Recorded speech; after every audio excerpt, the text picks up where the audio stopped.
Hello. Welcome to The Rational Live. I'm your host, David Dole. A lot to talk about today. That's why I got this really, this nice shirt on. Got to talk about the important stories like Joe Biden tripping and Sean Hannity being caught vaping on air. Really important stuff coming up. But then I'll get into the least or less important things, including how White House fires staffers over past cannabis use. Completely absurd. I'll also get into, here we go. A Christian father giving his heartfelt testimony on trans issues. It's a great video I'm going to share. Also, a CEO of a major gaming company receiving a massive bonus shortly after laying off a number of employees. Also, Tucker Carlson contradicting himself so that he can be racist. All right. A lot of stuff coming up, and of course, like always, a number of stories I did not flesh out, but I will touch on as they are still worth mentioning. So, how's everybody doing today? I feel like my hair's a little wild, like usual, but you know, it's all good. I was on the surfs last night. Check out the surfs on Twitch. It was like a game show kind of thing. I really had no idea what to expect. I hadn't watched this particular show before, but it was fun. So if you go to the Surfs TV on Twitch, you will see the video on demand there, and you can check out all that fun. All right, what else? Oh, of course, therationalnational.com/join. That's the Patreon page. Link is below the video as well as a PayPal link. Streamlabs donation link, other links. Also, you can hit join on YouTube to support me as well, or send in super chats. I'll be answering super chats throughout the stream. So yeah, gonna be a fun time today. So first, of course, got to get to the most important issue. Most important issues of the day. Sean Hannity was caught on air vaping. Not only that, but also, most important story today, the second most important story today, Joe Biden tripped and fell while walking upstairs. So before I get to everything else, let me first address these very important issues, the top issues of the day. Here we go. Check this out. Very short clip, but this is something to behold.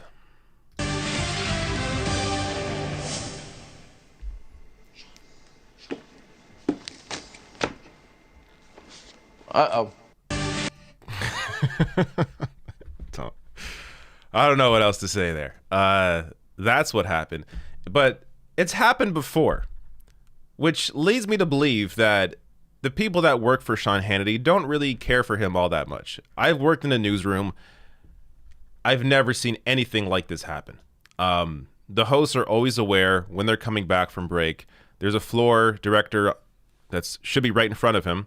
Or nearby, counting down to what he's going to be on air. So they just don't appear to even warn him that he's going to be on. But this has happened before. So this is from 2017. Check this out. Watch this.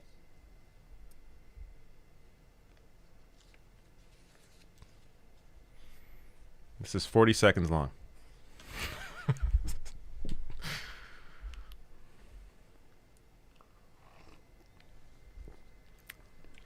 And that was a cigarette, not even a vape. Smoking in the studio. What is this, the 1980s?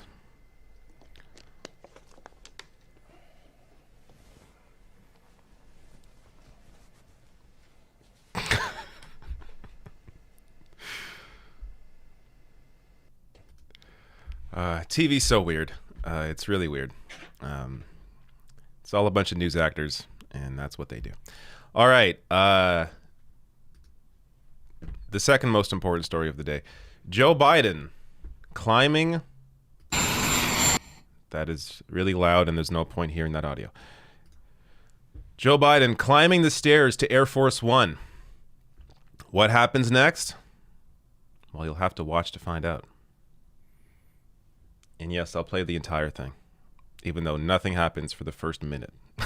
But let's just watch all of it. Here he is, looking Looking strong, looking tough. Tough Joe Biden.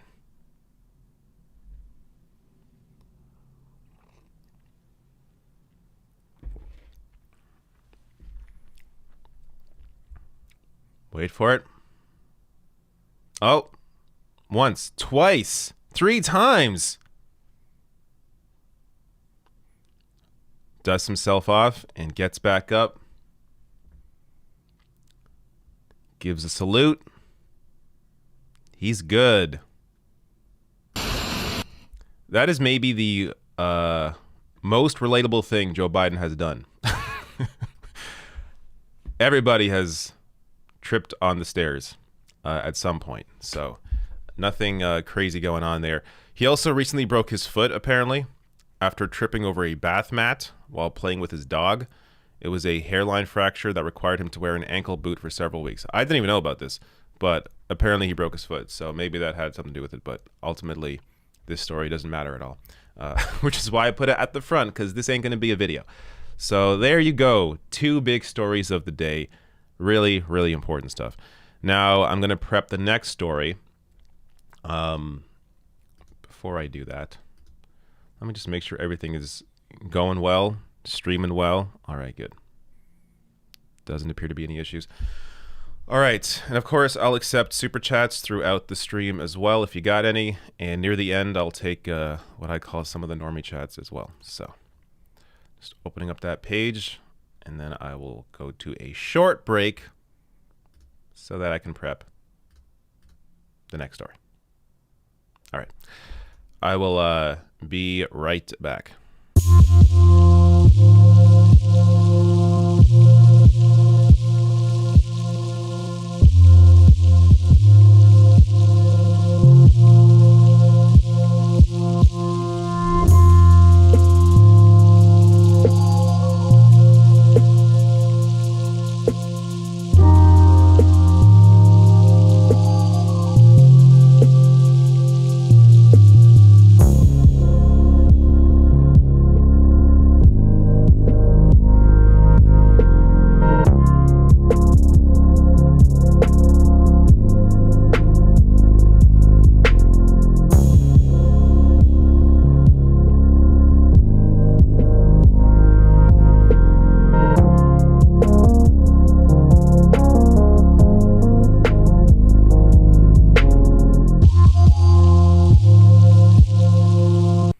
All right, back already. Look at that. Look how quick that was.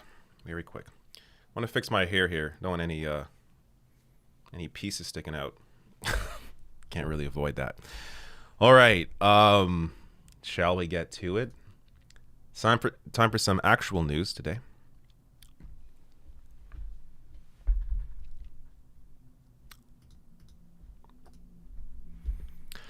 Dozens of White House staffers have been suspended, placed in remote work, or forced to resign over past marijuana use. This despite the fact that recreational cannabis is legal in Washington, D.C., and legal in the states where the staffers are from. So let me get to a bit more here from New York Post. The Biden administration had required workers to disclose past marijuana use on a background check form, but told some new hires that it would overlook those who answered yes, as the Daily Beast reported. Despite this, the White House Director of Management and Administration, Ann Philippic, reportedly led a series of one-on-one calls with staffers this month, asking those who admitted to past marijuana use to resign or be placed in a remote work program. Quote, "It's exclusively targeting younger staff and staff who came from states where it was legal," one former staffer told The Beast. Now, this is, it's already horrible from the perspective of marijuana should be legal. There's clearly nothing wrong with marijuana use. How many more goddamn studies do we have to do? It's been legal in Canada for a while now. I think 3 years it's been legal here. There's no issue at all. There hasn't been any increase in crime or death or whatever related to marijuana use. You can't scientifically, you can't overdose on marijuana. So it's not dangerous yet. So it's already bad because of that. But on top of this, you also had the White House telling them that it would not matter, that to tell us about past drug use is not going to impact you, and then it ended up impacting them, and people actually lost their job over it. Now, Of course, Jen Psaki, White House press secretary, came out in response to the story, saying we announced a few weeks ago that the White House had worked with the security service to update the policies to ensure that past marijuana use wouldn't automatically disqualify staff from serving in the White House. Okay, so what's the problem? Well, she goes on to say, as a result, more people will serve who would not have in the past with the same level of recent drug use. The bottom line is this: of the hundreds of people hired, only 5 people who had started working at the White House are no longer employed as a result of this policy. So, wait, if you had told workers that there was an update that to ensure past marijuana use wouldn't automatically disqualify them, then why are there 5 staffers who were forced to resign and others who've been forced into remote work over this policy? These people are living, 50 years in the past. This story will not age well. I mean, it already is clearly absurd, but the longer time goes on, the more we will look back on this and realize how absolutely insane this was. Alcohol clearly has a much larger impact on people, on society, yet can you imagine they instituted a rule where if you've drank before, you may be fired? Can you imagine? Yet here, marijuana use, which clearly, based on all scientific research, has less of an impact on individuals, less of an impact on society, has many benefits, they still use this as a way to force people out. And also, of course, Barack Obama admitted to smoking weed. There's an image of him smoking cannabis. Bill Clinton, same thing. Kamala Harris also has said in the past that she has smoked pot and supports marijuana legalization.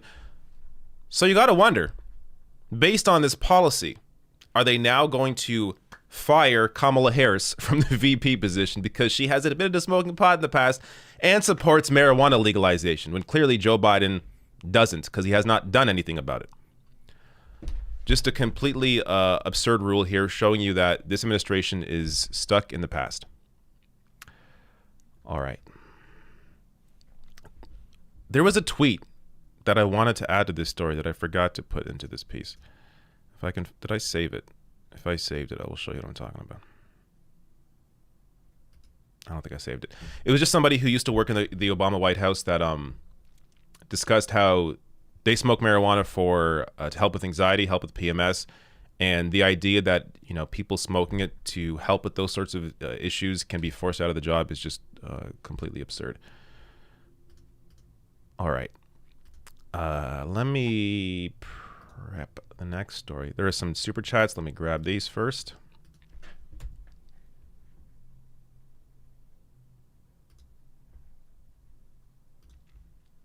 All right.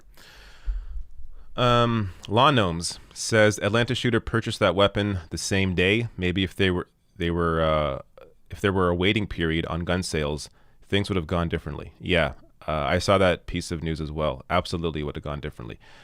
And just like,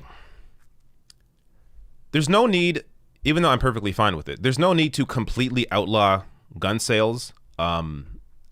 Considering how many guns exist in the U.S., I'm not sure it would really have an impact. But Canada, for example, you can still own a gun in Canada, but you have to jump through a lot of hoops to be able to do it. So to be able to own something that is as deadly as a gun and as dangerous as a gun, it just makes sense to have people jump through hoops to be able to acquire one. So background checks is the basis for it, but also, yes, a waiting period, of course, and training, I think, mandatory training should be a part of it. But yeah, clearly there are many issues or many aspects of that shooting that are worth discussing. And yeah, the gun sale part of it is definitely one of those. Tyler says, what do you think about the argument of single-payer healthcare denying trans people healthcare like the NHS is doing in the UK? I don't know about how the NHS is doing that in the UK, but when Bernie Sanders was discussing, I believe he mentioned this once or twice, but when he was discussing Medicare for All, it included trans healthcare.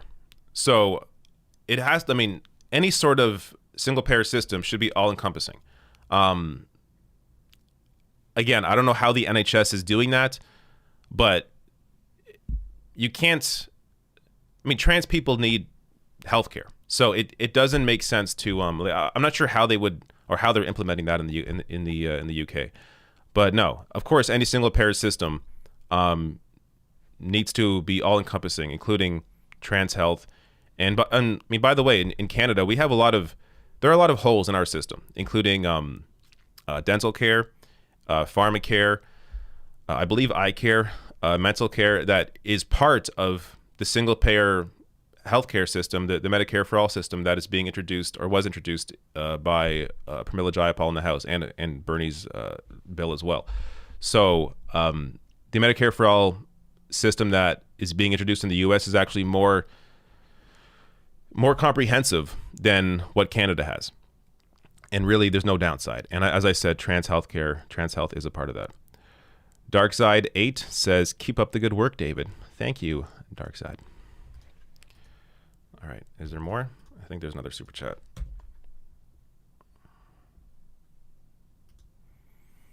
Okay, a couple more here before I move on. Rhino Wiki says voters tend to forget the good/bad things done by representatives after more than a year. While bad to delay it, would it be beneficial for Democrats to push the progressive agenda closer to 2022/2024 elections? No. I'm looking at this from the lens of people need help now. So to only offer that help near election time, you're being just as bad as, politicians that only start passing things when it's near their election time. It's the same strategy that negatively impacts the average person. So no, push for everything immediately, and actually having those accomplishments helps to sell yourself to voters when it's time to vote again. So, and it takes a while to get this stuff through and passed and actually impact people. So you have to get the ball rolling now to get, policies, say, Medicare for all obviously is a dream at this point, but to get Medicare for all implemented, it would take more than, a month. You need to be implemented now, and then it would take a couple of years to really pick up and people see an impact on it or of it. So it doesn't make sense to wait till elections to push for that kind of thing.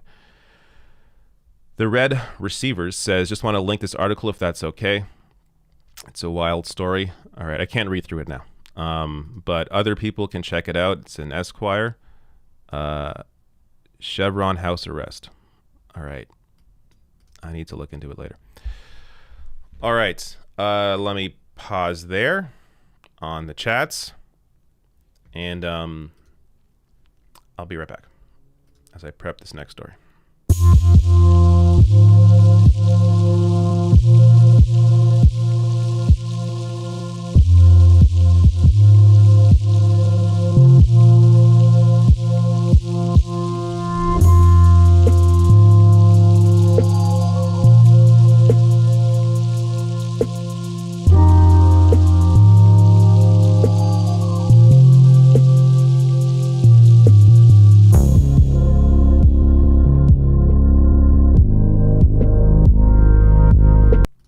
All right, that was quick. One link.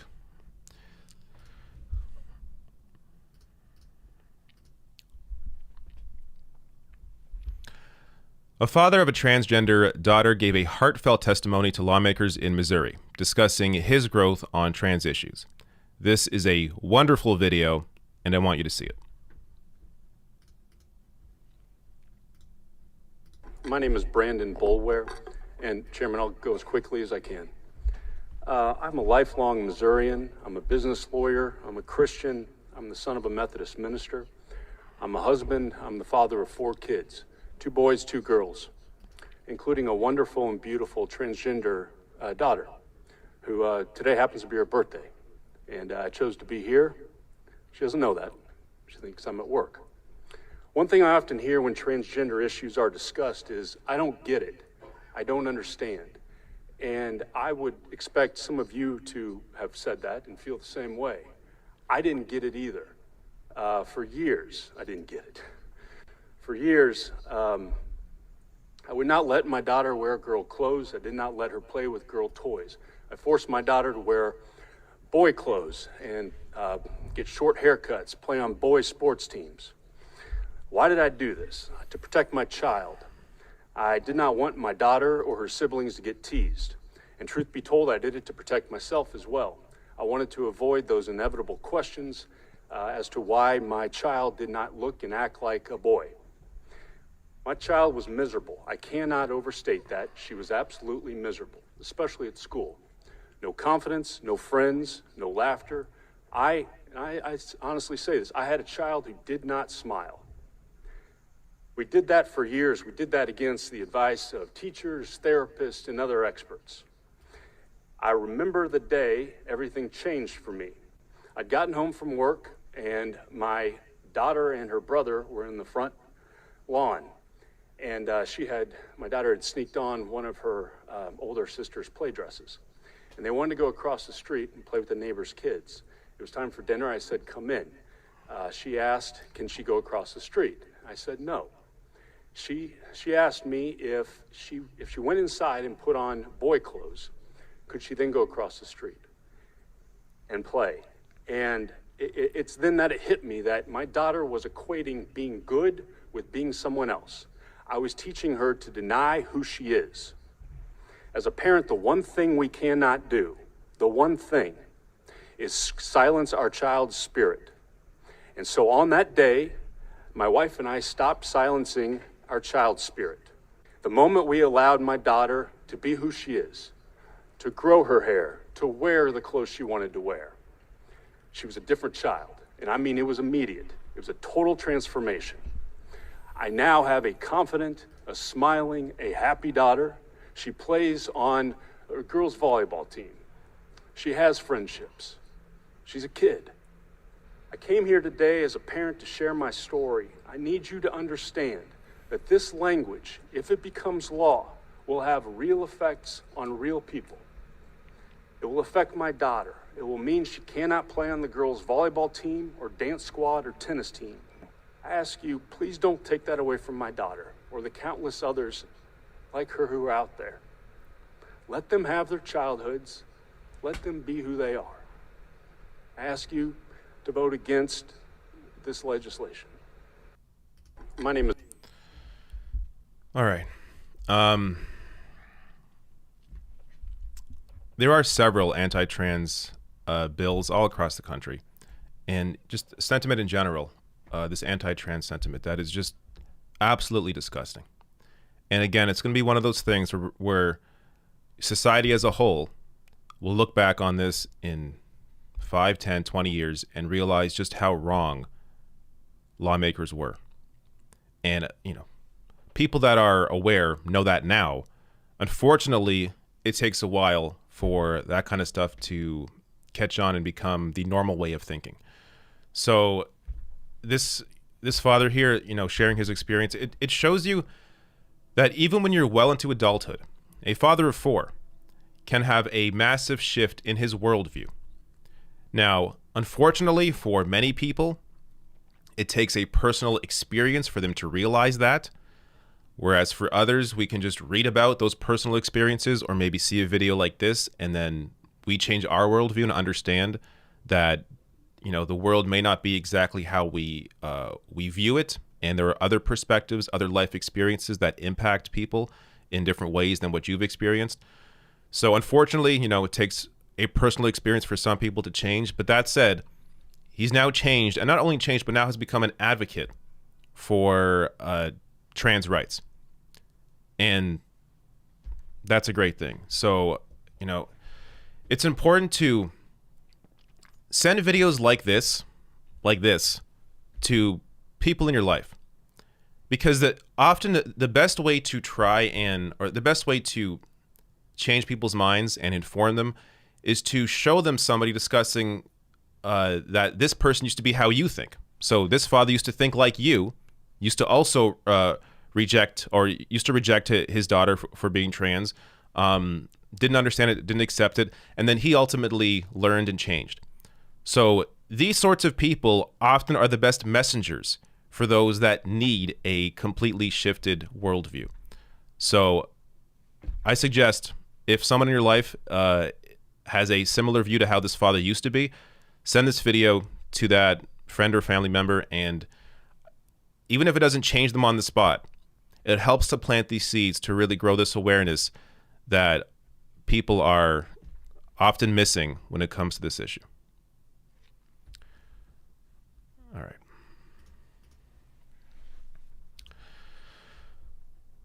Let me grab some more chats.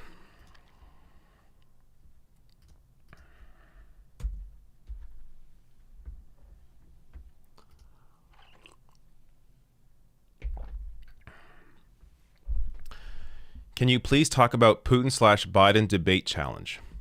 So I saw something. I haven't read about this at all. I saw a headline in a notification on my phone that Putin challenged Biden to a debate.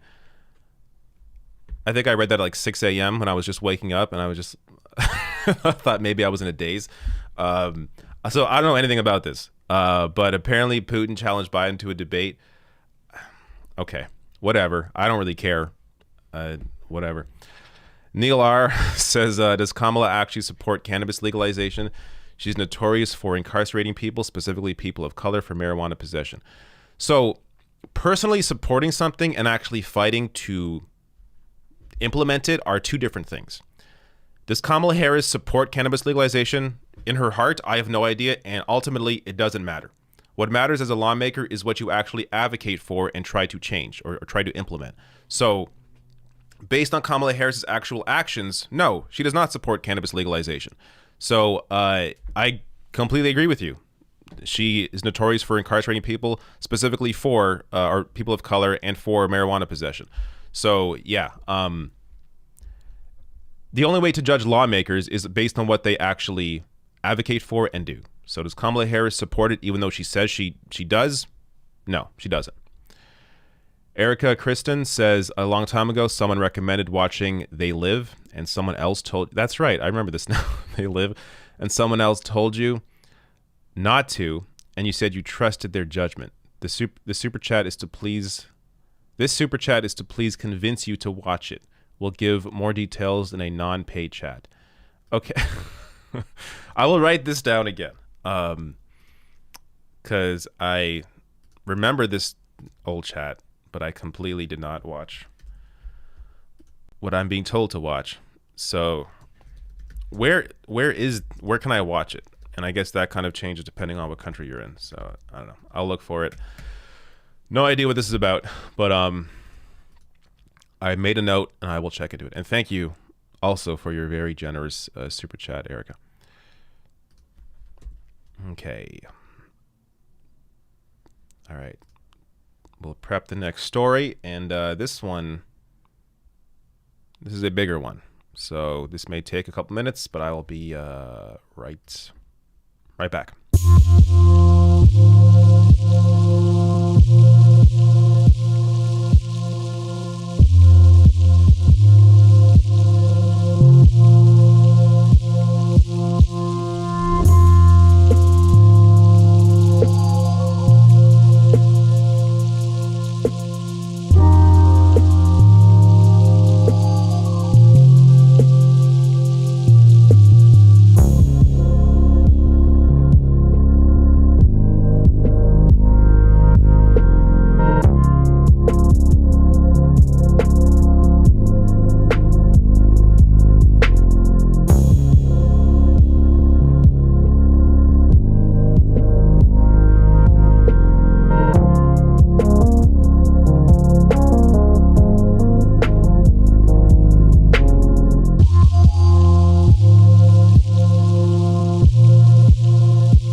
All right, there.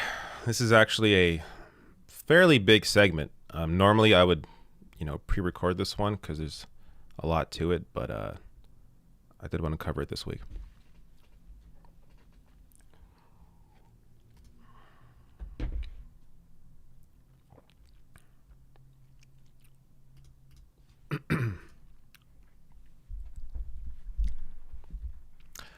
Bobby Kotick, who is the CEO of Activision Blizzard, the publisher of games like Call of Duty and World of Warcraft, received a $200 million bonus just a day after the company announced mass layoffs.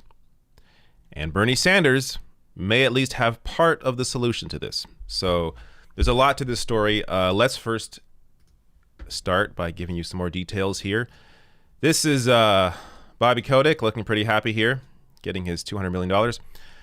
Activision Blizzard CEO Bobby Kotick routinely gets millions in stock bonuses every year based on how the company is doing. Now he's set to get even more for a total payout of nearly $200 million, according to CTW Investment Group, a union pension fund advocacy organization. And it's all thanks to a clause in his contract that was recently triggered by the company's strong stock performance throughout the pandemic. So people have been playing a lot of games during the pandemic for obvious reasons, stuck at home. And that has increased Activision Blizzard's stock price to a point where he is now receiving a $200 million bonus. While the pandemic has made Kotick even richer, it hasn't put an end to layoffs at Activision Blizzard. The company laid off roughly 800 people in early 2019, followed by hundreds more in the subsequent months, the closing of its French office, and just yesterday, the day before the story, that somewhere between 50 and 190 more people would be let go, including in its esports division, which has struggled over the last year during the ban on in-person gaming events. So here you have Activision Blizzard CEO Bobby Kotick making $200 million while laying off over 1,000 employees. And this is very normal in the gaming industry. The gaming industry is notoriously one of the worst, has one of the worst turnover rates of around 15.5%, one of the worst turnover rates in any tech industry. And of course, the gaming industry is known for unpaid overtime. 80 to 100-hour work weeks are normal during crunch time. And crunch time is sort of used as a badge of honor. It's sold to workers as a badge of honor for you to work that much, that often, for you to, completely ignore your family for months on end before the release of a game. Perfectly normal. And in fact, it's really cool of you to do that. When in reality, no. We're talking about essentially slave labor. People working, not getting paid for extra hours, working insane hours, completely destroying their personal lives, their friendships, their families. And it goes on and on. And part of the major reasons, of course, is a lack of unions. So this is a story from a couple months ago, January 2021. The rise of one of the first video game workers' unions. One of the first. Video games have been around for 40 years. We're only now talking about one of the first unions in the video game industry. This is the main reason why workers are mistreated in this industry, because they don't have an actual group to advocate for them. Now, a little more details here. So this other story in Wired gives you many various experiences from workers in the games industry and how this has impacted their life and what they've experienced in working in the industry. So this one experience here from Emily Buck, who worked at Telltale, which laid off hundreds of employees in 2018, said that in her time in the games industry, she's needed to work more than 80-hour weeks to meet deadlines, sometimes for months on end, and feared losing her job, being demoted, or having her project canceled. Quote, with a union, it's not to say those things wouldn't happen, but there would be channels to report and handle them. Instead, game devs like me often live in fear that if we speak up or try to improve our situation, we'll lose our jobs or, at the very least, our reputations. So not only are unions rare or almost non-existent in the games industry, but it's also frowned upon for you to complain about poor working conditions. Because I covered the game industry long before I was into politics. And there is this sense of you should feel grateful to be able to work on video games. So because you feel so grateful to work in this industry, then we get to treat you like shit. And this is totally normal in the industry. Those 80 to 100-hour work weeks is across the board for every publisher. This is what they do. They have this crunch time. Essentially, it's mismanagement. So because management couldn't properly, suss out how to actually develop this game on time for release without having crunch time, they leave it to the last minute, force everyone to work 100-hour weeks, and then ultimately, it destroys lives, destroys families because of it. Now, Bernie Sanders, this is where he comes in, potentially here, at least part of the solution. Of course, the PRO Act, which would increase unions and strengthen unions, would be a major part of this, of improving working conditions in the games industry. But another part here is potentially a greedy CEO tax. So Wall Street Journal here, Bernie Sanders will introduce legislation that would seek to apply an additional tax on corporations where the CEO is paid more than 50 times the median worker. Now, let me give you a quote here. Of course, this article is paywalled, so I would like to read the article again, but it's paywalled now. Luckily, I saved a quote from earlier. So this is what his legislation does. So Sanders' bill would raise the corporate tax rate from companies with gross receipts of over $100 million a year, where the chief executive is earning anything more than 50 times the median worker. The tax increase on top of the existing 21% corporate tax rate would add 0.5% if the company were paying the CEO at a ratio of 50 to 1. The increase would top out at 5% if the CEO earns more than 500 times that of the median worker.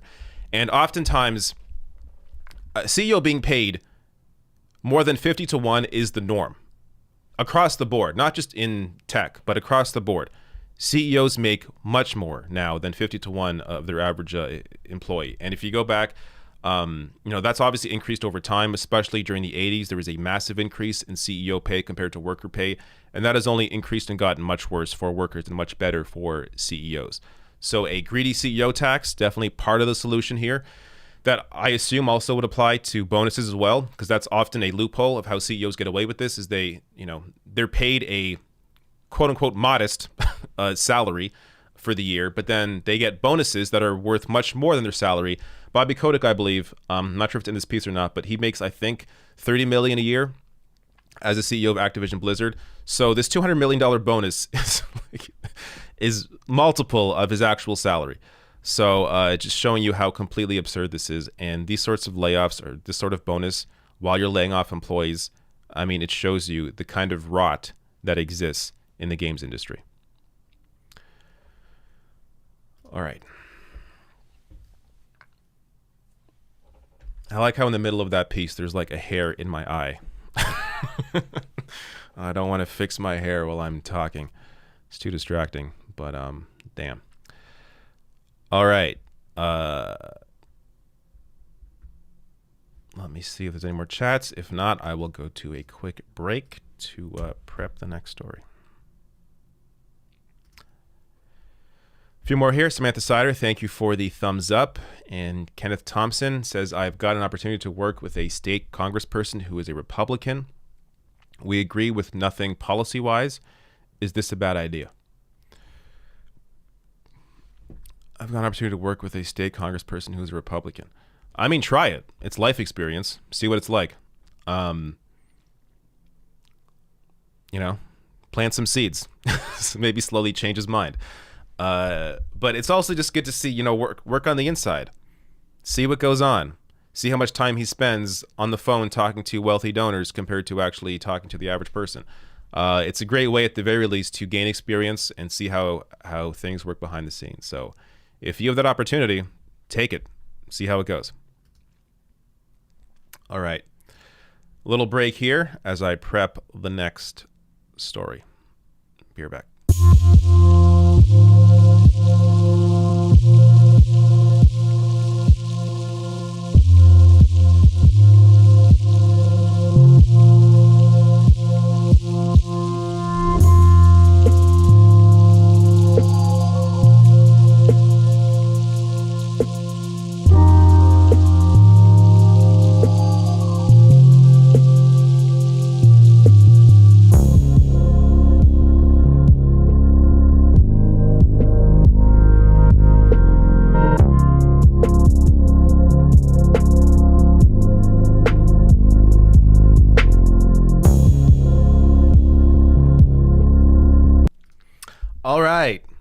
back again.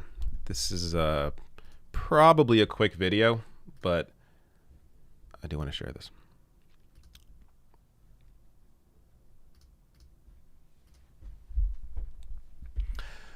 Fox News host Tucker Carlson contradicted himself over two segments a couple weeks apart. Now, this is actually quite revealing, as you'll see. So let me just first play the first clip here. So we spent the last year hearing about a health crisis, a pandemic, but there are a lot of health crises. This may be the biggest one. Falling testosterone levels, which have completely reshaped our society, and falling sperm counts, which may make it impossible to continue the human race. So, falling sperm counts, a threat to humanity, as you see right there, threat to humanity. Now, let's go a couple weeks later and see what his big worry is this time. Has there ever been an administration this reckless and destructive? What's happening on the border tonight will change this country forever. A lot of things won't. This will, and you should know that. Unlike other disasters, mass illegal immigration is permanent. No one ever really gets sent home. Over the past 30 years, the population of the United States has exploded by nearly 100 million people, mostly due to immigration. Were you even aware that that happened? You're not supposed to say a word about it, as every year the United States gets steadily more jammed with people, and at the same time more chaotic and less cohesive. As the open spaces shrink, as nature itself recedes in the face of yet another strip mall or apartment complex or fast food outlet to serve the new people. This is becoming a crowded country, and crowded countries are ugly, unhappy countries. Why are we letting that happen? I think you can see what's going on here. So, on one hand, 2 weeks ago, threat to humanity, low sperm count. Not enough babies. There's not enough babies in the country. 2 weeks later, we are in a crowded country. Crowded countries are ugly, unhappy countries. Too many babies. Now there's too many people. What's the difference? Well, on one hand, he's talking about white people. On the other, he's talking about people from other countries coming in. I feel like I shouldn't have to explain too much further. Tucker Carlson is clearly a white nationalist, and he's been espousing these sorts of xenophobic, racist views for quite a while. But when you see clips like this back to back, it is very clear what he is doing. And really, I mean, I guess I shouldn't be surprised anymore, but it's getting to the point where it is crazy that we have a white nationalist espousing his views on television every day. And by the way, he isn't the only one. Laura Ingraham, another out-and-out white nationalist. But this is what the network has turned into. And by the way, Fox News, for many conservatives, apparently isn't conservative enough. They go to Newsmax, they go to OAN for their coverage. And really, that's mostly about Trump sycophants and wanting, networks that are just going to love Trump no matter what. So Trump's their Lord and Savior. Those people go to Newsmax, OAN. Everybody else still, watches Fox.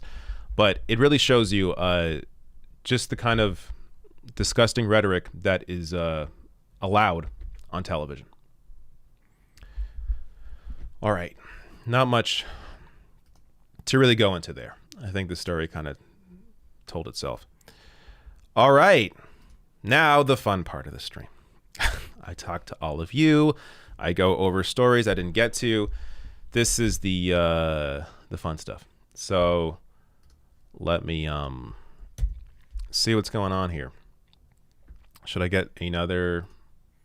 Let me grab a story I didn't do today.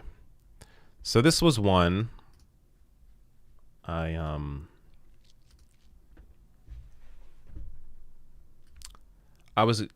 know.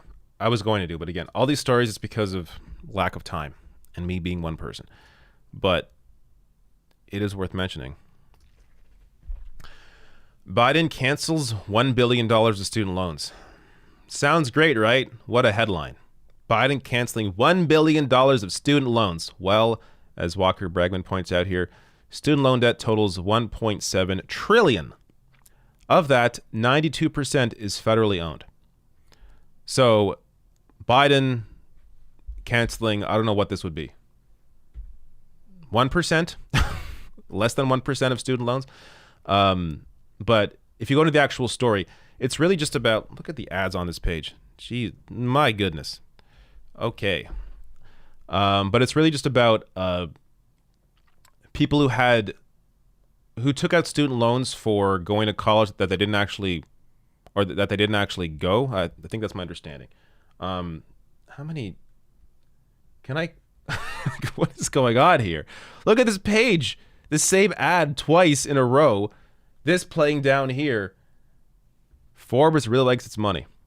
Let me just read a little bit here. So, student loan cancellation for up to 72,000 student loan borrowers who previously had some student loans canceled, but now will get full student loan cancellation. The Biden admin says the previous formula to cancel student loans in cases of fraud or school closure that was used in the Trump administration, which often created partial student loan forgiveness, was unfair to student loan borrowers. Under the federal law known as the borrower defense to repayment, borrowers could get federal student loan cancellation if they attended a school that engaged in deceptive or illegal practices or closed suddenly. In 2016, the Obama administration issued new rules to protect student loan borrowers and get student loan relief. These rules existed as a form of consumer protection because, absent these rules, student loan borrowers would still have to pay off student loans even if they didn't find gainful employment after attending schools such as ITT. So this sounds like it's more about private colleges, which Obama did deal with back then, and I guess Biden just kind of, look at all these ads, just kind of reinstituting the same thing. So yeah, in case you saw headlines like this and thought, wow, Biden canceling student loans. No, he's doing the absolute bare minimum, just returning to Obama era policy. But enough of that page and those crazy ads. What else do we got here? Eviction moratorium extended. Here we go. A positive piece of news. Doesn't happen very often. If I had more time, I would have gone to this as well. So David Dayen, by the way, if you want to know where I get my scoops, people like David Dayen. So The American Prospect, a fantastic website. Tag it, read it. Always breaking some stories. But David Dayen here saying first 100 today. The CDC is going to extend the eviction moratorium, which was set to expire on March 31st. They moved the regulatory proposal into the federal system last night. The extension is desperately needed, although the moratorium is still a leaky boat with thousands of people still suffering from the evictions despite it being in place. So, partial good news because of the second part here, but still good to see that this is being extended. Obviously, people right now still clearly struggling, even before the pandemic. I mean, the one thing with the pandemic, it's almost like, I don't know, the media didn't realize that things were terrible before, but they were. So even before the pandemic, people were working 2 or 3 jobs, still barely getting by or not getting by. And the pandemic obviously made it a lot worse, making it harder to work, making it even tougher on frontline workers that could potentially be getting, COVID and giving it to their families. So a extension of the moratorium on evictions just makes obvious sense. And really, again, we're talking about the bare minimum here. I don't want to give too much credit, but it's still good to see that extended. All right, what else here? Also, I will turn on my Streamlabs. Actually, I turn that off. Never mind.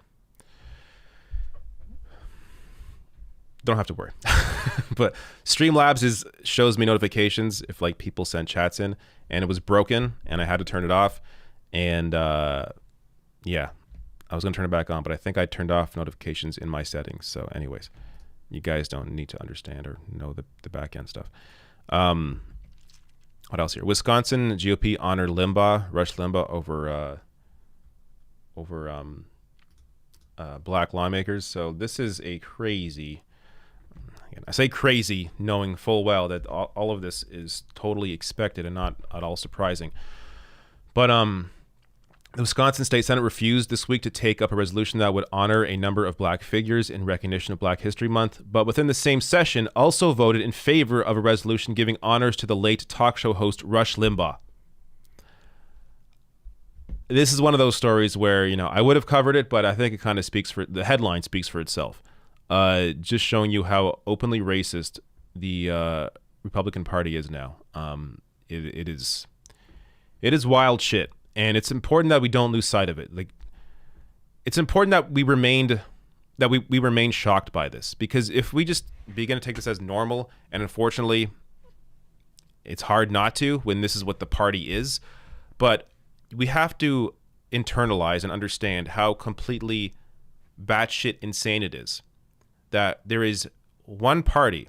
Yes, both parties have their problems, have their issues, don't ultimately represent the average individual, but we're talking about culturally, one party is just overtly, openly, happily racist.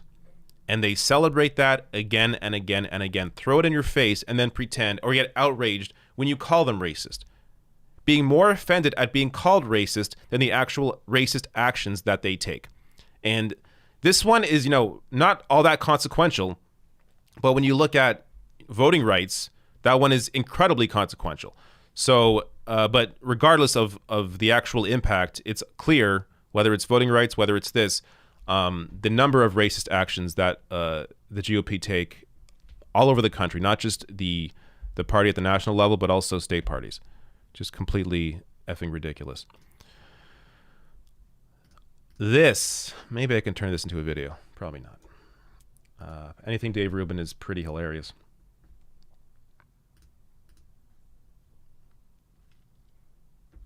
So I think I saw this clip, but now I forget what he actually says in it. So let's check out Dave Rubin. Dave Rubin calls out Joe Rogan on his show. Let's check it out. I would say, look, if you took someone like Sam Harris, the truth is when Trump got booted off Twitter and YouTube and Facebook and Pinterest and everything else, Sam literally tagged at Jack, the CEO of Twitter, Jack Dorsey, and thanked him for banning Donald Trump. So you can make your own judgment call on that. I tweeted something to Sam about, in effect, I'll still defend you, but I'll probably get booted before they take you out, because obviously a lot of people aren't thrilled with him. So I think he sort of removed himself from away. But I would say in a bigger sense, like the Weinstein brothers, Joe Rogan, Barry Weiss, like the whole crew, are these people for lockdowns or not? I don't really hear anyone talking about the things that I think are the most important things out there. I know everyone's doing their things. That's not even really a judgment call on anyone specifically. All right. I don't know. Fairly harmless here. But Dave Rubin has not been allowed back on Joe Rogan's show since he made a fool of himself the last time, when they were talking about building codes, and Joe Rogan just happened to have a father, I believe it's his father, who worked in construction and understood the need for regulations in construction, because otherwise you have people just cut corners all the time and end up, houses collapse. So, and then Rubin's trying to argue for less regulation in construction. Anyways, I'm sure you've seen that clip by now. But since then, he has not been allowed back on. Apparently, it takes someone as dumb as Dave Rubin for Joe Rogan to finally realize when he's in front of a grifter. So, Dave Rubin, the obvious grifter here. I mean, there's nobody.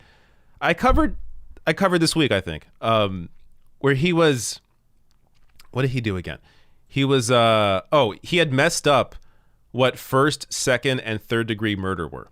So he was discussing Derek Chauvin being charged with third degree murder and treating it like the only reason Keith Ellison put that charge in there is because he knows that Chauvin's not going to be convicted of third degree murder, the worst one, and it's going to cause riots, and Democrats want riots. Like he didn't even get it. He didn't even just get it wrong. He used his raw definitions of first, second, and third degree murder as a basis for the Democratic Party loving riots, or implementing or charging Chauvin with the highest charge of third degree murder as a basis for riots, making him look ultimately, incredibly stupid. It's one thing to mix up the terms, which I don't know how you do if you've watched any crime drama ever. I'm a big Law and Order fan. I enjoy those. They're not realistic, but I enjoy Law and Order, classic Law and Order, 90s Law and Order, early 2000s Law and Order. But if you've watched one episode, 2 episodes, you would understand first, second, and third degree murder. Dave Rubin had no idea, even though it's his job, to at least somewhat try and be informed on these issues, and just made a complete fool of himself. And that's who Dave Rubin is at this point. Got a couple of chats here coming in. Let me grab these.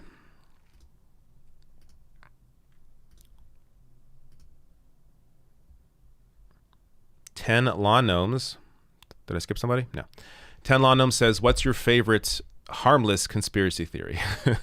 Mine is that people at Starbucks misspell your name on purpose so you snap and picture and share it. That's funny. I never thought that was a conspiracy theory, but that's pretty funny. I like the fake moon landing one. When I was in, I think, the 10th grade, I did a speech in English class on, the whole point of the speech, of the assignment was it was persuasive speech, so try to persuade people of whatever you're discussing. So I did one on the moon landing being fake, and I got really high marks for that. And sorry to say, at the time, I'm 14, 15. I was sort of into the idea. Thought it was interesting that maybe it was fake. I've now since learned a lot more. It's not fake, but I got an incredible mark. I think I got like an A+ in that class, and I was not good at English generally. So really cool to to have been engaged in that. But I just find that interesting. I think it's rather harmless for the most part, a fake moon landing. So that would be, I guess, my favorite. Radzoso says Nina Turner's special election is August 4th. Donate if you can. Absolutely. Let me go to Nina's page. I believe ninaturner.com /hello is the donation one. But here we go. Looks like she has a new graph up. Let me go down here. This way we get more page real estate. So there you go. She has a new picture up. Fantastic. Go to her page, ninaturner.com. Donate. Get involved. Do what you can. See if there's a video on this page somewhere. I got to imagine at some point there's going to be a really good ad put together for her. There has been people that have, like, third parties that have put together ads for her. But I imagine her campaign at some point is going to put together a nice video. Look at these endorsements in Ohio. Look at that. Fantastic.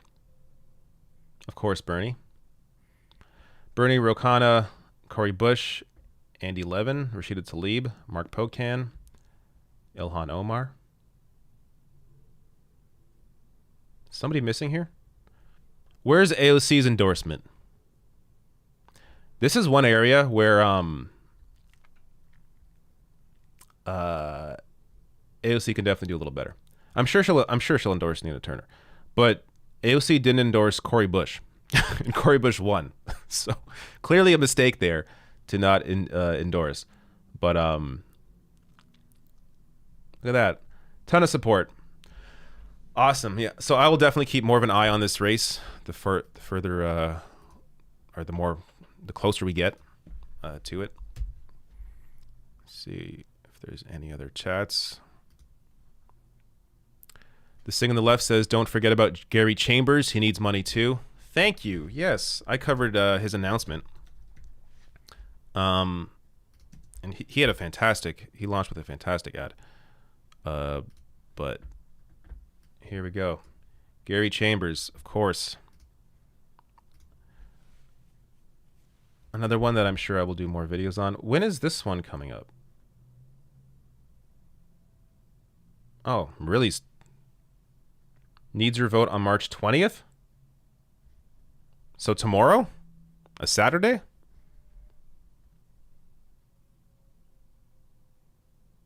Wow, okay. Early voting started March 6th to 13th. All right. Well, there you go.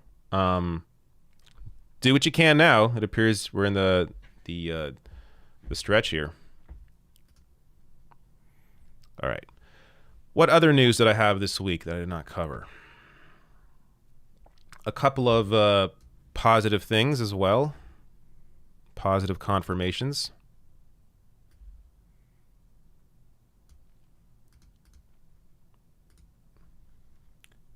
Javier Becerra got confirmed to lead HHS today, installing a progressive stalwart in President Biden's cabinet who's poised to aggressively roll back Trump administration policies and oversee a major expansion of health coverage. My understanding, I don't know too much about him, but my understanding is that he is pro-Medicare for all, and he is, in fact, one of the, if not the most progressive part of Biden's cabinet. So really good to see that confirmation. Another fantastic one, Deb Haaland, for Secretary of the Interior. This is somebody who was at Standing Rock with protesters there and has obviously she's Native American as well, so has that. But it's not even just about her identity. It's about what she has done. And she has actually fought for the Native American community, has done quite a bit in terms of being involved in movements and protesting. So another fantastic confirmation there as well. Also, let's check out this. This is about a week ago, or almost a week ago. But I was almost going to cover this. I could maybe still cover this. But I want to show you this exchange here, and this is fantastic. But the other half of this is the reason why this is fantastic is because of how rare it is to see this. Why on the filibuster, Ron, is Joe Biden right and Barack Obama wrong? Well, you know, President Biden served in the Senate a long time, and he believes that if we could leave the filibuster in place, that's what he prefers. Filibuster is a Senate rule, and the first question is, do senators want to change that rule? Some do. We're going to see how that debate plays out over the next several weeks. Our focus, Mehdi, is on producing progress on whatever rules the Senate put in place. And I do think we want to try to find some bipartisan support for some of these things and try to move them forward. The George Floyd Act is very important. We also need progress, as you said, on voting rights, whether that's the John Lewis Act, H.R. 1, some combination of the two, a lot of proposals coming over from the House. We're going to work closely with the Senate to see what we can do to start to move these proposals forward. But Ron, that's a great sentiment, but you and I both know the reality. Mitt Romney is the most moderate, reasonable senator in the Republican Party. He says he will never vote for H.R. 1. He thinks it's a disastrous bill. There is no way you get H.R. 1 through with Mitt Romney, let alone 10 Republicans. So the choice facing the Biden administration is, do you support the filibuster or do you support the For the People Act? Which one is it? Well, obviously, we support H.R. 1, but I think the Senate needs to do some work on H.R. 1. We need to make sure we have the votes in the Senate for H.R. 1. We need to, the Senate just got this bill, I think, last week or the week before. So, you know, there is a legislative process. Ron, 51 votes, not 60. There's a legislative process. 51, there's a legislative process. There's a legislative process that needs to move forward here, Mehdi. We're going to work with the legislative process. We're going to talk to senators. We're going to consult with our Senate Democratic allies and move forward on these important pieces of legislation. Just to be clear, by my count, 47 odd Democrats either support getting rid of the filibuster or are open to reforming it. Feinstein, Sinema, Manchin support the filibuster, though Manchin has said he might be willing to see some reform to it. You're saying Joe Biden is in that Manchin, Sinema camp, Feinstein camp. Is he open to any kind of reform? Talking filibuster. You know, Mehdi, again, I think the best way to move forward on the questions of Senate rules is to let the senators work on the Senate rules. What we're working on is producing progress for the American people under whatever set of Senate rules are in place. We've made amazing progress, as you yourself acknowledge, in these 50 days under these Senate rules as they are now. We're going to continue to work to move forward. Come on, Ron. Ron, let's be clear to our viewers. Come on, Mehdi, give us credit for what we've done. You used a budget. I am, and you did it with a budget and reconciliation process. You didn't do it with the filibuster, and that's all I'm saying. I agree. But you used a different rule because you know the filibuster would not have got past the filibuster, the American Rescue Plan. We both agree on that. What I'm saying, Mehdi, is we have made progress. We're going to continue to make progress. People should measure us by the progress we make. Why on? All right.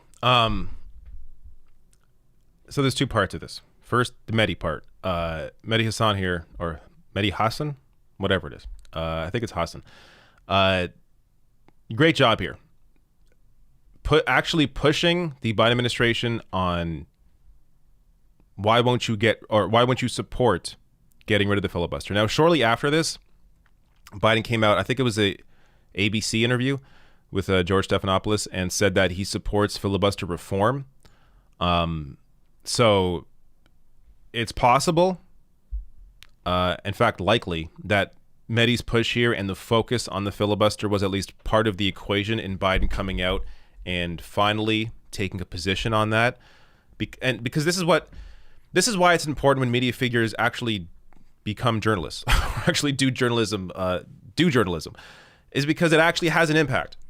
So this kind of thing, if it happened more often, you would have an administration actually forced to respond to the needs of the working class, to the needs of the average individual.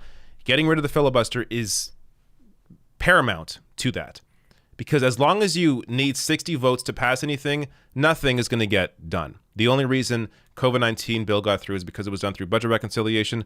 Budget reconciliation only needs 51 votes, so they were able to get it through that, which is why also it was so important to get the wage increase in that COVID-19 relief bill that ultimately was stripped out of. But it was so important to have that in there because there's no way that $15 an hour is getting 60 votes. So unless they attach it to another bill that they also pass through budget reconciliation in some way, or if they get rid of the filibuster, that's the only way you're getting a wage increase.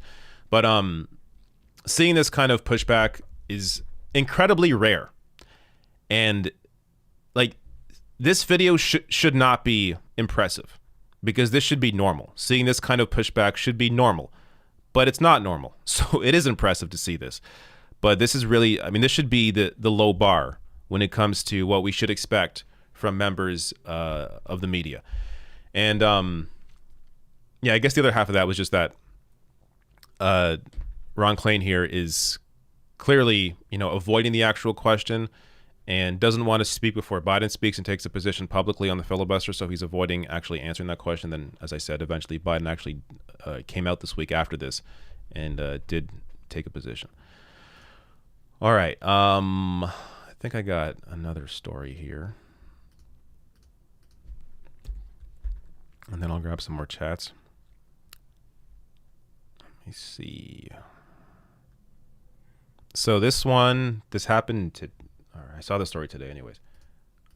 Federal agents arrest heavily armed man outside Kamala Harris's residence. So this got me thinking.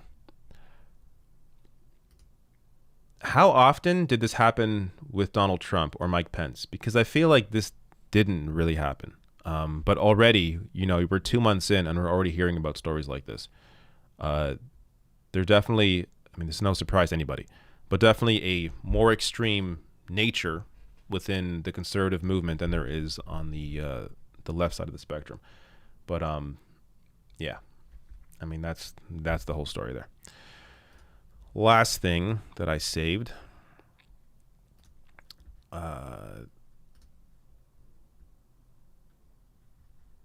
So this is a Canadian story, but an Amazon warehouse in Brampton, Ontario, was forced to close due to a massive COVID-19 outbreak, showing you that Amazon does not have a handle on how to actually contain COVID-19, does not have a process in place that is able to catch it before 240 cases within the warehouse were found. So completely ridiculous. But on top of that, Amazon challenging Peel Healthcare, the region there, challenging them on the closure of the facility. So it's not bad enough that they have this massive breakout because of their inaction, their inability to control COVID-19 in their warehouses.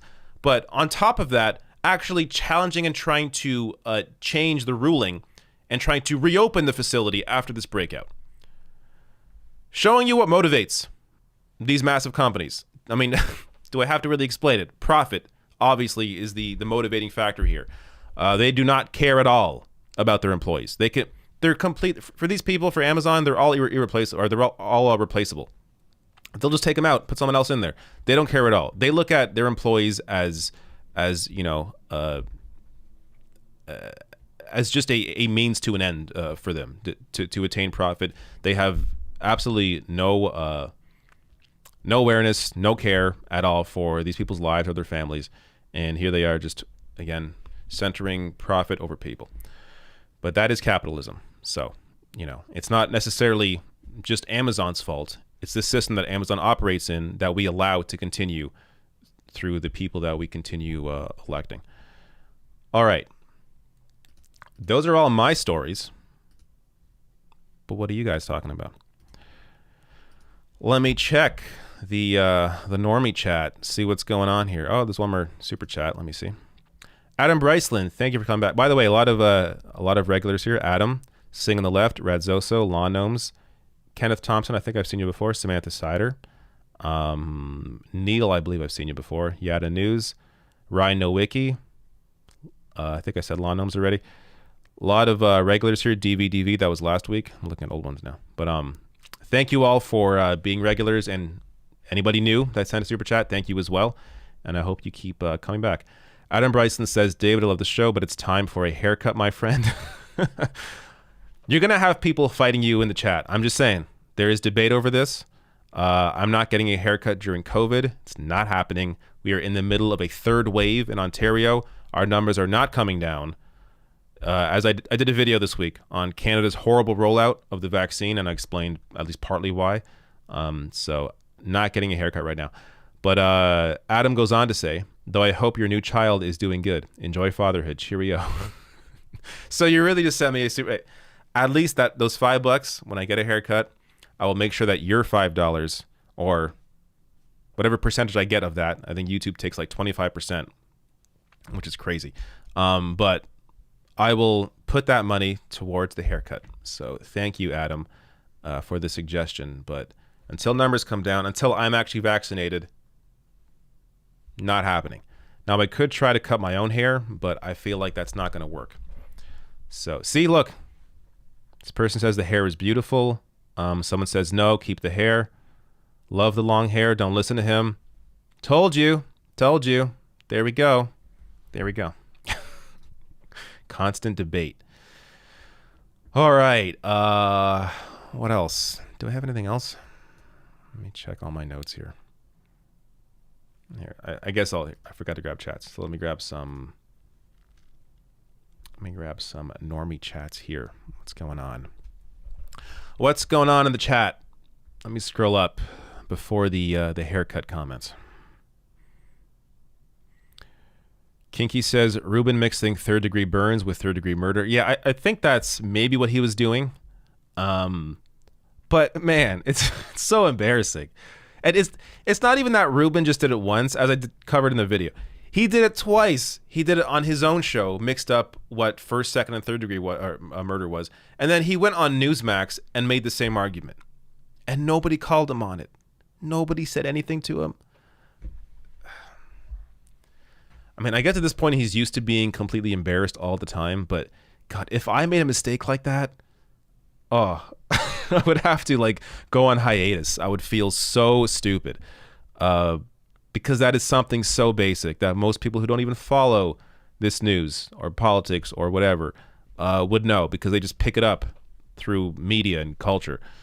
Really, really embarrassing.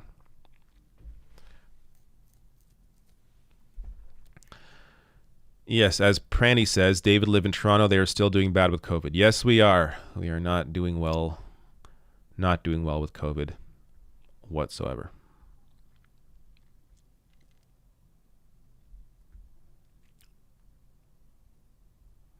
See what else stands out here.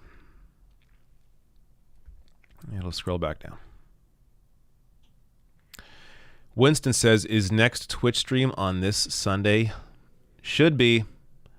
Assuming everything, assuming the day is normal, I should be able to get on Twitch on Sunday night. It could be anywhere between, I don't know, 6 p.m. Eastern to 10 p.m. Probably more 8, 9 p.m.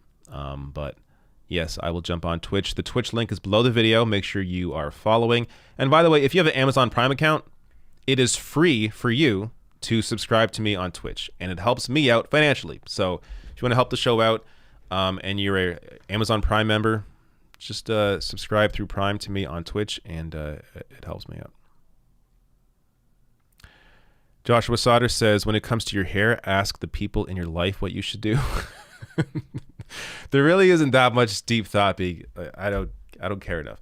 The reason it's this long, though, to begin with, is because my partner, my fiance, likes the long hair.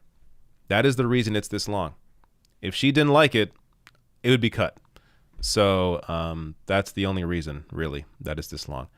And, it's grown on me, but definitely would have not have been something that I would have done under my own choice if it wasn't for other people in my life telling me to do it or telling me that it would be a good idea.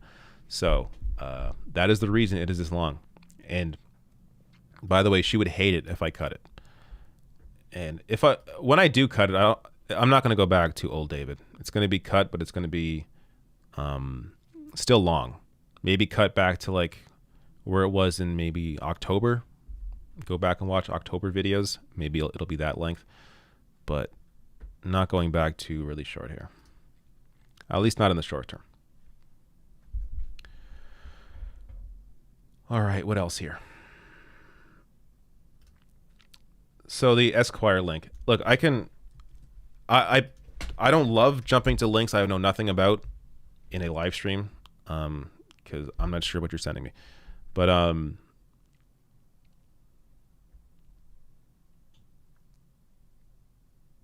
yeah, there's a lot to read here. I don't know anything about the story. So it's about a lawmaker in New York. Is this thing still open? No, it's not. Here we go. I've been targeted with probably the most vicious corporate counterattack in American history. Stephen Donziger has been under house arrest for over 580 days awaiting trial on a misdemeanor charge. It's all he says because he beat a multinational energy corporation in court. Sounds very interesting, for sure. But look at this. I can't read this on here. Look at this. I need to read this on my own time. There's a lot here. So, but definitely seems like something worth looking into. So thank you for sending this, but I for obvious reasons, I'm not going to read this on air because it just doesn't make for good television. But looks to be another example of the power that corporations have over government and our lives. Super chat in here. Let me check it.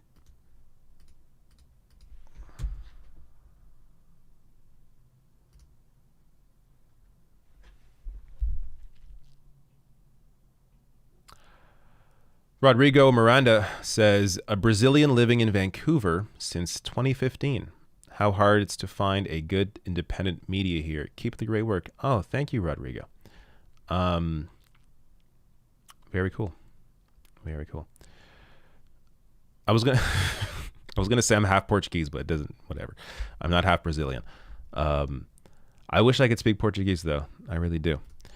Apparently, when I was younger, some inside information. I spoke Portuguese as a youngin when I was like 5 years old because I spent a lot of time with my grandparents as both my parents worked. So I would stay with my grandparents in Toronto, in the Portuguese area of Toronto, and grew up learning Portuguese and then completely forgot it.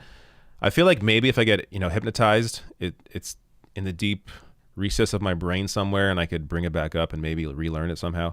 But I forget everything. I've tried to learn Spanish. I've tried to learn French. I apparently learned Portuguese and just does not stick with me. I don't have the brain capacity to be able to learn a language. All right. What else here? I'm having a good time. I don't want to leave.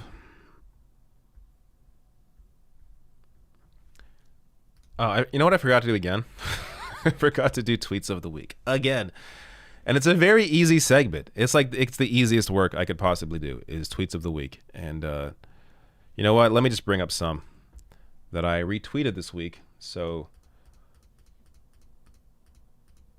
maybe I can quickly put a segment together. I think I can. Just going through some tweets here. This shouldn't be too hard. You'll see them all in just a second.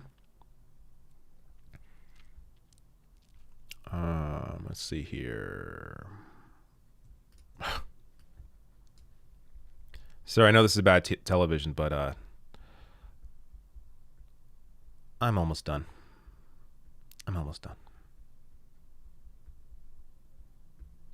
All right, this is a good one too. All right, I got 4 tweets so far. Look at that. This one's good too. Okay. Almost ready. All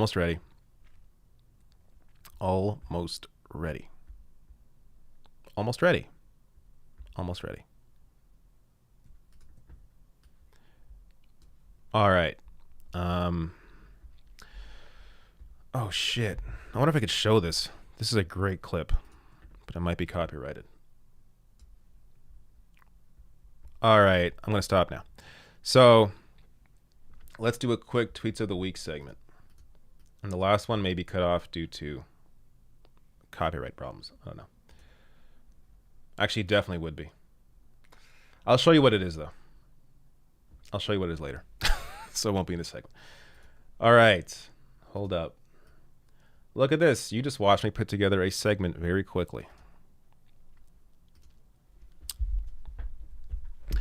It is time again for Tweets of the Week. These are tweets that I collect over the course of the week that interest me, that I think are good, and then I share with you at the end of the week. So let's get to the first one here.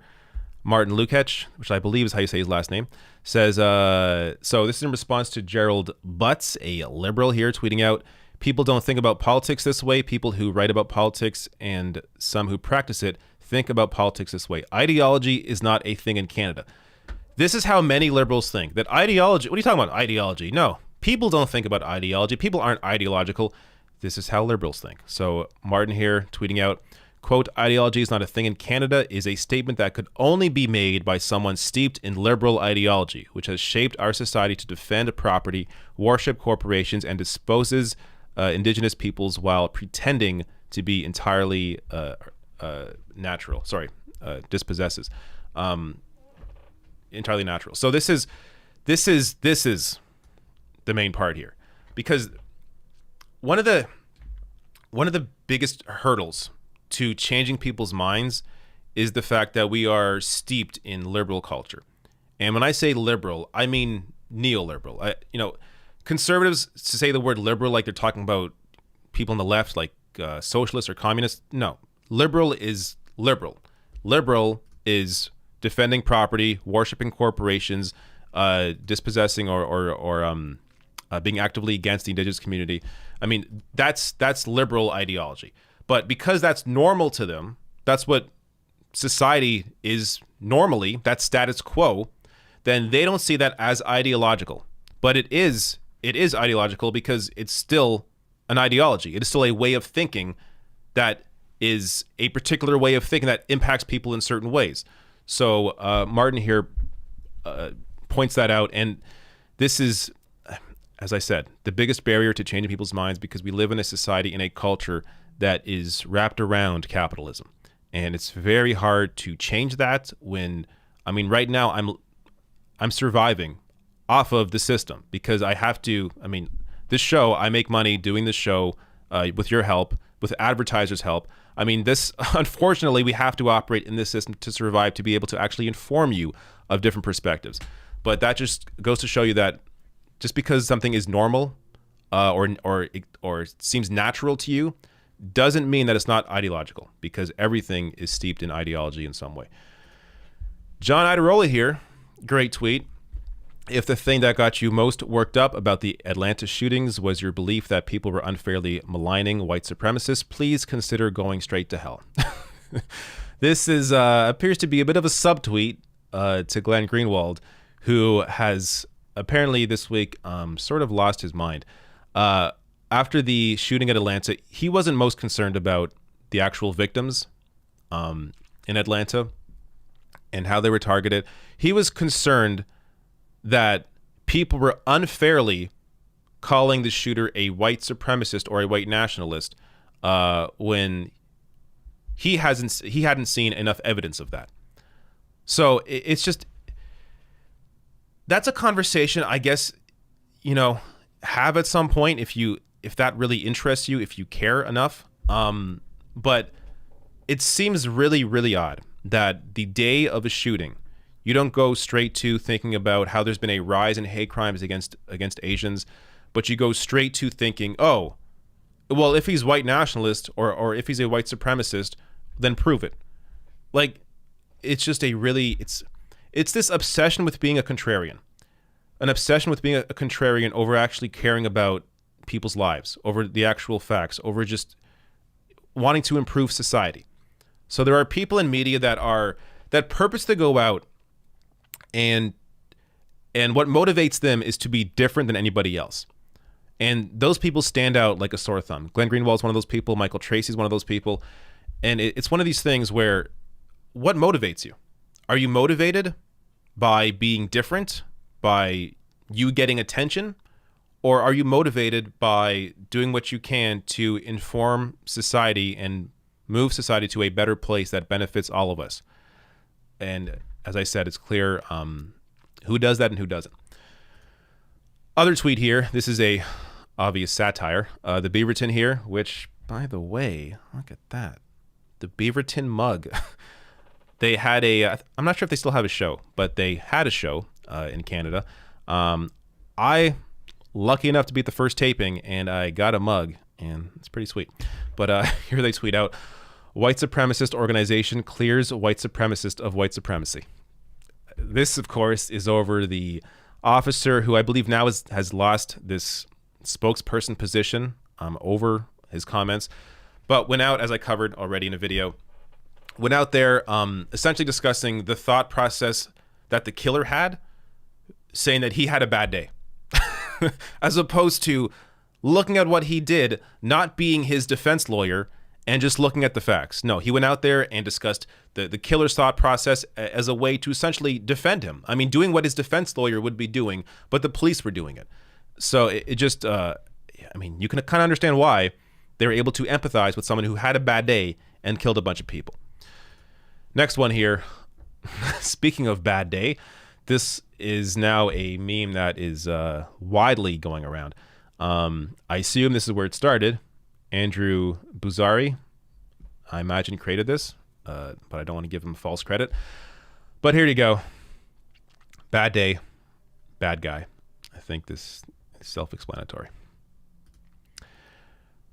Bakari Sellers here. So this involves some explaining, because this, I guess we have to see the old tweet. Maybe somebody put it out here. Here we go.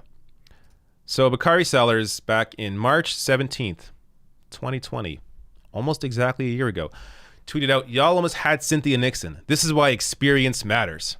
Talking about Andrew Cuomo being doing a great job, apparently, even though he wasn't. But at the time, there was that idea out there that Cuomo was doing a fantastic job in New York. Here, Bakari Sellers randomly taking a shot at Cynthia Nixon to prop up his love for Cuomo, who, of course, had a lot of power as governor in New York. But then he deleted that tweet, came out saying, "I deleted a tweet from 1 year ago that aged like milk in the sun. Moreover, the tweet took an unnecessary shot at Cynthia Nixon. I owe her an apology and hope to be able to do it in person one day soon. We live and learn, and Twitter will always remind us when we fall short." Now, I'm all for people like this in a vacuum is great. Coming out, admitting your mistakes, you were wrong, apologizing, or saying that you will apologize. This is all great. Here's the problem. Bakari Sellers follows politics. He knows better. He knew better at the time when he tweeted it, and this is an example of how he knew better. Jack Dexterity here tweeting out, "You posted that tweet exactly 1 week after it came out that Cuomo was using prison labor without PPE to make sanitizer. It didn't age like milk. It was dead on arrival." At the time, it was clear what kind of politician, what kind of person Andrew Cuomo was. Even before all the allegations of assault and harassment. Even before the story of him hiding the deaths in nursing homes and receiving a donation from the nursing home industry and giving them protection over those deaths. Even before all of that came out, it was clear who Andrew Cuomo was. Bakari Sellers knew that at the time and still tweeted out that shot at Cynthia Nixon and that praise of Andrew Cuomo. And Jack here points that out. Last one, and most important tweet, I would say. Alana Pierce here tweeting out, anti-Asian hate crimes have increased by 1,900% since the beginning of COVID. There have been over 3,000 reports. 7.3% of crimes were specifically directed at the elderly. If you didn't understand why the president calling it the China virus was a problem, I hope you do now. Absolutely. We can't underestimate that this definitely had an impact. There has been a clear rise in hate crimes against Asian Americans since the beginning of the pandemic. And I mean, there's been a rise in hate crimes across the board since Trump came into office, but specifically when it comes to Asian Americans, a rise in hate crimes against Asian Americans since the beginning of the pandemic. And obviously, the way that Trump communicated the virus, calling it the China virus, blaming China, definitely a major piece of that. And we've seen the impact of that in several incidents. So, pointing out those facts there. And those are the tweets of the week. Probably shouldn't have ended on a very sad note, but I did. So, lesson learned. But there we go. Oh, the thing I was going to show you that I can't, because I'm sure, I know the song is it's going to be a copyright issue and it sounds exactly like the song. But this dude here, so do you guys remember the Police Academy movies? If you're my age, you do. If you're younger than me, you have no idea what I'm talking about. But Michael Winslow, a guy that incredibly talented, he's able to make just whatever noise he wants with his mouth. He's done stand-up doing this, or I guess almost like concerts, where he's actually played entire songs just through his mouth, just through vocals, just through his whatever the hell, however the hell he does it. But here, if you can find this tweet, so I will just look up this guy's name, Michael Warburton. There's his thing. If you click his account, I'm sure you can easily find it. If you go to media, I'll show you how to easily search people's accounts. Just go to media. Actually, he pinned it. There we go. The top of his page. So Mike, Warburton. Watch this video and you will see just incredible talent here. He plays Led Zeppelin's Whole Lotta Love with his mouth. And it is incredible. Incredible.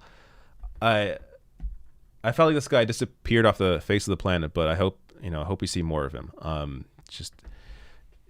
I'm always amazed by people's unique talents, and this is one area that nobody comes anywhere close to Michael Winslow. All right, so maybe I'll just leave you with that. That gives you something to do, but I will check, again, look up that guy's name. I will check chats to make sure I didn't miss anybody, and then I'll be on my merry way.